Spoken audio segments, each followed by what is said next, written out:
Some of the biggest tool brands people trust are slowly disappearing, and Craftsman is one of the clearest examples of how it happens. A lot of people didn't stop buying Craftsman because the tools suddenly became bad. They stopped the moment Sears, the retail store that originally sold and backed the brand, disappeared. That's the part most people never talk about. For years, several other brands stood for something simple. You walked into one store, picked up a tool, and trusted it would last. But once that system broke, the name stayed, while the confidence behind it started fading, and Craftsman is not alone. Other well-known brands have gone through the same quiet decline. You'd wonder what could have gone wrong. In this video, we're breaking down 5 tool brands that are slowly disappearing, and more importantly, the real reasons behind it. Why tool brands are quietly disappearing. Before we go through the brands, there's something most people don't realize, and this is where a lot of buying decisions go wrong. Tool brands don't usually disappear because they suddenly start making bad tools. In many cases, the tools still work just fine. You can pick them up, use them for your projects, and they'll do exactly what they were designed to do. That's why the decline is not always obvious at first. What really changes is the direction behind the brand. Over time, you begin to notice small shifts that don't seem like a big deal on their own. The brand becomes less visible in stores, new product releases slow down, and the consistency you once expected starts to feel uneven. You might see the same brand name in different places, but the experience no longer feels the same every time you pick it up. That is where hesitation starts to build. Not because the tool has failed you, but because you are no longer confident in what you are getting. And once that confidence starts to drop, people begin to move away quietly. They stop building full tool sets around that brand, they stop committing to its battery system, and they begin to look for alternatives that feel more stable and predictable. This is how most tool brands disappear. It is not sudden, and it is not loud. It happens gradually, as more buyers lose trust and choose something else. Over time, that shift adds up until the brand is no longer part of the conversation. So, as we go through these brands, do not just focus on whether the tools are good or bad. Pay attention to the signs behind them, because those are the things that actually determine whether a brand will still be worth buying into a few years from now. And once you start looking at it this way, what happened to Craftsman becomes much easier to understand. Craftsman? For a long time, Craftsman was the kind of brand people did not question. If you needed a set of tools and did not want to overthink the decision, you picked Craftsman and moved on. It was simple, predictable, and backed by a system that made the entire experience feel secure. A lot of people still have tools from that era, and they still work today, which is why the name still carries weight. But what made Craftsman strong was not just durability. It was consistency. You knew where to buy it, you knew what to expect, and if something went wrong, you knew exactly where to go. That structure made the brand feel reliable in a way that went beyond the tool itself. Once Sears disappeared, that structure collapsed. The brand did not go away, but it changed hands and was placed into a completely different environment. Today, you can still find Craftsman tools in multiple stores, but they are no longer built around one clear standard. Different product lines, different manufacturing sources, and different levels of quality now exist under the same name. That is where the shift started to happen. A lot of people did not stop buying Craftsman because they had a bad experience. They stopped because they were no longer sure what they were getting. The moment a brand loses that clarity, it stops being the easy choice. You will still see Craftsman tools priced competitively, and for basic use, many of them will do the job without any issue. But the real question has changed. It is no longer just about whether the tool works. It is about whether the brand still stands for something consistent enough to build around. Once that confidence fades, people stop committing to it long term.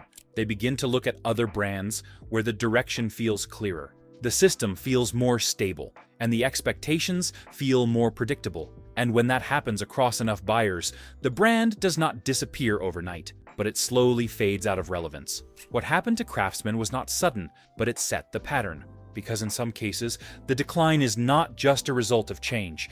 It is the result of decisions made behind the scenes that reshape the brand entirely. And that is exactly what happened next. Porter Cable. Porter Cable is one of those brands that younger buyers might not fully recognize, but older professionals know exactly what it used to represent. This was not a budget brand or an entry-level option. Porter Cable was once a serious name in professional tools, known for innovation and reliability, especially in woodworking.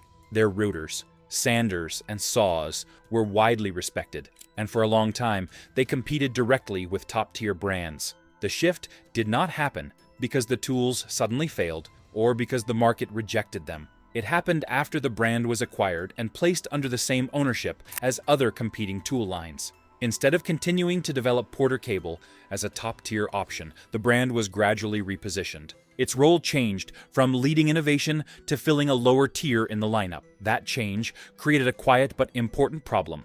The brand no longer had a clear identity. It was no longer pushing forward as a professional choice, and it was not fully established as a strong budget alternative either. It sat in the middle without a strong reason for buyers to choose it over other options. Over time, that uncertainty became visible. Fewer new releases, less presence in conversations, and less momentum compared to brands that were actively expanding their systems. When buyers walked into a store and looked at their options, Porter Cable was no longer the obvious pick. It became one of those brands people passed over, not because it was terrible, but because something about it no longer felt like a confident decision. That is what makes this type of decline different. The tools themselves did not suddenly lose all value.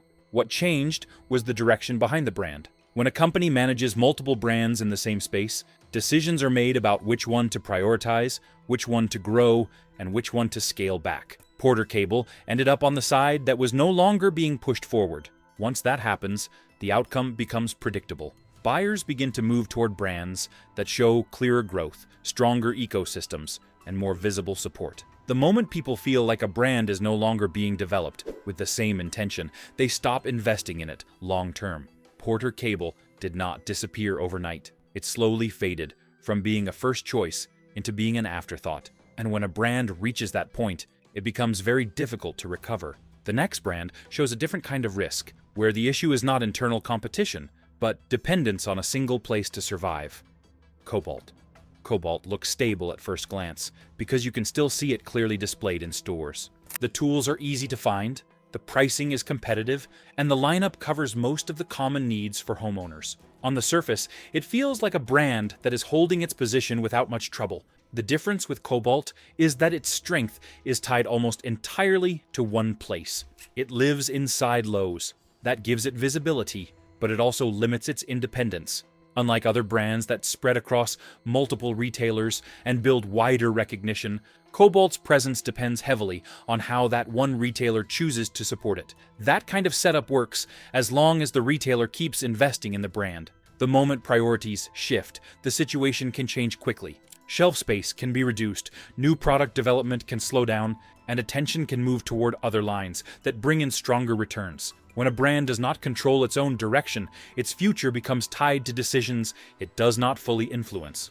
This is where buyers begin to hesitate, not because the tools are unusable, but because the long-term picture is uncertain.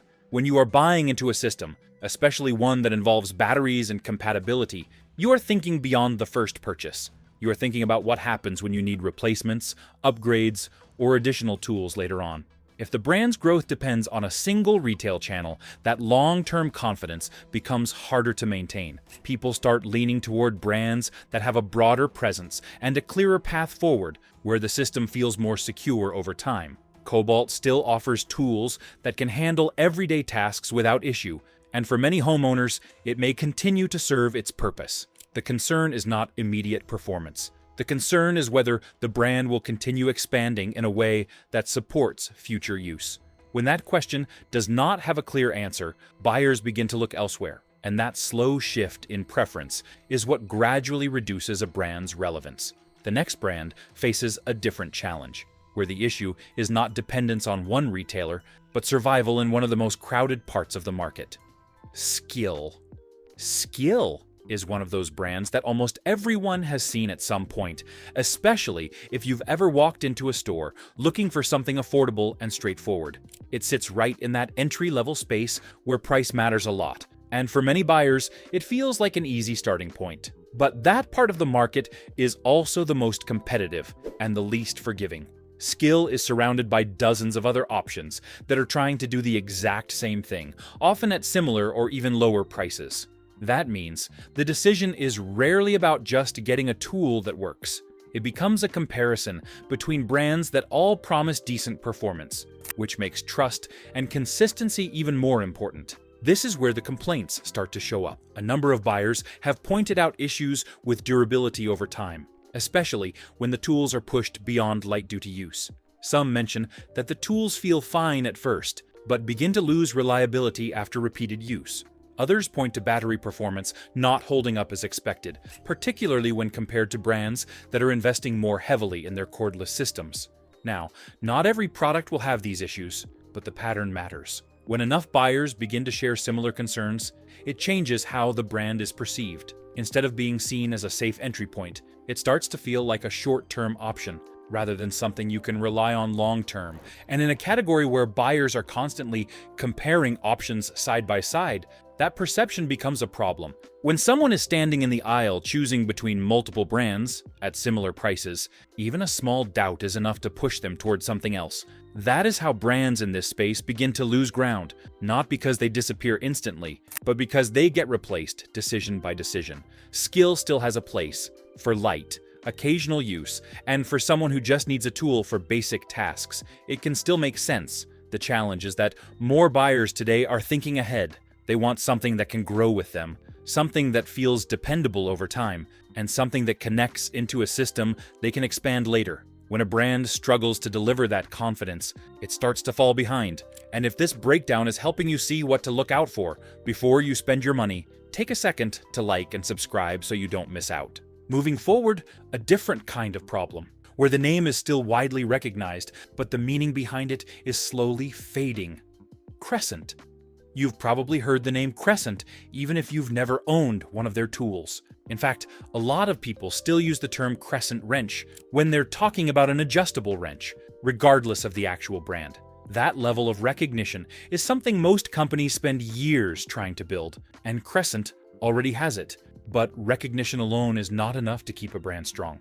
The challenge Crescent faces today is not visibility, it is clarity. When people see the name, they remember what it used to stand for. But when they look at the current lineup, it is not always clear what the brand is aiming to be now. Over time, the product range has expanded into different categories, and that expansion has not always felt focused. Instead of a strong, clearly defined identity, the brand begins to feel spread out, with different tools delivering different experiences. Some products hold up well, while others receive mixed feedback, especially around finish quality and long-term durability under regular use. That kind of inconsistency creates uncertainty. When buyers are comparing tools, they are not just thinking about the name, they're thinking about what that name guarantees. If that guarantee is not clear, the decision becomes harder, and people tend to move toward brands that feel more predictable. Another thing that works against Crescent is how the market around it has evolved. There are now several brands offering similar hand tools